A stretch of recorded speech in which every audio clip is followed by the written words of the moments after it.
9 मई का दिन, जिस दिन पाकिस्तान की सालमियत, खुद मुख्तारी और सलामती को खतरे में डाला गया, उस दिन को मुल्क की तारीख में एक स्याह दिन के तौर पर हमेशा से याद रखा जाएगा, क्योंकि उसी दिन अपने जाती मफाद की खातिर हुजूम को मुल्क के इदारों के खिलाफ भटकाया और गुमराह किया गया।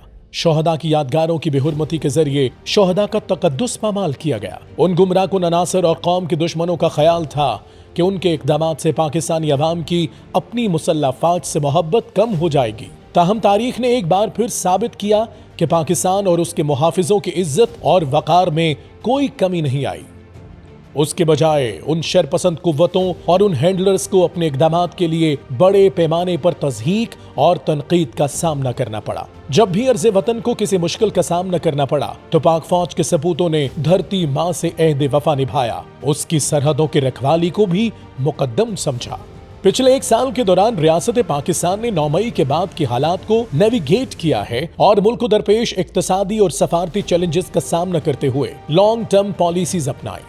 खुसूसी सरमायाकारी सहूलत काउंसिल यानी कि SIFC के क़याम और चीन पाकिस्तान इक्तसादी राहदारी का दूसरे फेज में जाना हमारे गैर मुतज़लज़ल अज़्म को जाहिर करते हैं, जिससे ये जाहिर होता है कि हम अपनी राह में हायल रुकावटों के बावजूद आगे बढ़ने के लिए पुरअज़्म हैं। पाकिस्तान में खुसूसी सरमायाकारी सहूलत काउंसिल का क़याम मुल्क के वसी वसाइल और सलाहियत को बरूएकार लाने की जानिब एक अहम कदम है। इस मुश्तरका सिविल और अस्करी लीडरशिप के इनिशिएटिव का मकसद गैर मुल्की सरमायाकारी में रुकावटों को दूर करना, मकामी और गैर मुल्की इन्वेस्टर्स को राग़िब करना और साजगार कारोबारी माहौल को फरोग देते हुए पाकिस्तान को सरमायाकारों के लिए मजीद पुरकशिश बनाना है। हालिया इनिशिएटिव में रेल और रोड नेटवर्क जैसे इंफ्रास्ट्रक्चर के अपग्रेडेशन, ज़राअत और लाइव स्टॉक के शोबों को फरोग देना, IT इंडस्ट्री को बढ़ाना, कानकुनी और तवानाई के मंसूबों में सहूलत फराहम करना शामिल है।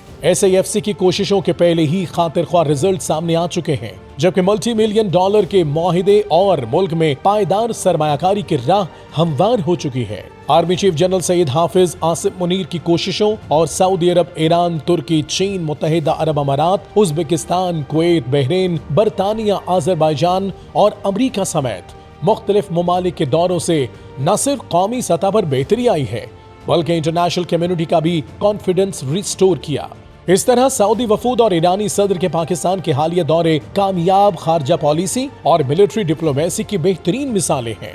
नेशनल लॉजिस्टिक कॉरपोरेशन की तरफ से इस्लामाबाद और कराची से काशगर और शंघाई तक 2 तरफा कार्गो सर्विस के आगाज के साथ एक अहम संग-मील हासिल किया गया। इस कार्गो सर्विस का निफाज मुस्तकबिल में चीन, पाकिस्तान, किर्गिज़स्तान और काज़ाकिस्तान के दरमियान 2 तरफा ट्रांजिट ट्रेड मुआहिदों के साथ साथ बैनुल अक़वामी रोड ट्रांसपोर्ट कन्वेंशन के अमली नफाज में सहूलत फराहम करेगा। मुआशी और इक्तसादी चैलेंजेस के साथ साथ पाकिस्तान की अस्करी क़यादत ने कौमी दिफा को मजबूत बनाने पर भी तवज्जो मरकूज की, जिसकी मिसाल हैवी इंडस्ट्रीज टेक्सला का तैयार करदा जदीद टैंक हैदर है, जिसका शुमार दुनिया के जदीद तरीन टैंकों में होता है। किसी भी महज़्ज़ब मुआशरे में अमन और इस्तेहकाम को बरकरार रखने के लिए कानून की हुक्मरानी सबसे अहम होती है। दुनिया का कोई भी तरक्की पसंद मुल्क कानून को अपने हाथ में लेने की इजाजत नहीं देता। इसकी अहम मिसाल अमरीकी अदलिया की तरफ से कैपिटल हिल के हमला आवरों को सुनाई गई सजाएं हैं, जिनका मकसद एक स्ट्रॉन्ग मैसेज देना भी है कि गैर कानूनी इक़दामात को हरगिज बर्दाश्त नहीं किया जाएगा। पाकिस्तान की तारीख ऐसे बहुत से वाक़यात से भरी पड़ी है जहां नापाक अनासर और उनके हैंडलर्स ने पाकिस्तान और उसके रियासती इदारों को निशाना बनाने की कोशिश की, जिसका मकसद कौमी सलामती के निज़ाम को कमजोर करना था। अब हम सानिहा 9 मई के 1 साल मुकम्मल होने के करीब पहुंच रहे हैं और हम अंधेरों से रोशनी की तरफ आ गए हैं और एक बेहतर कल हमारा मुंतज़िर है।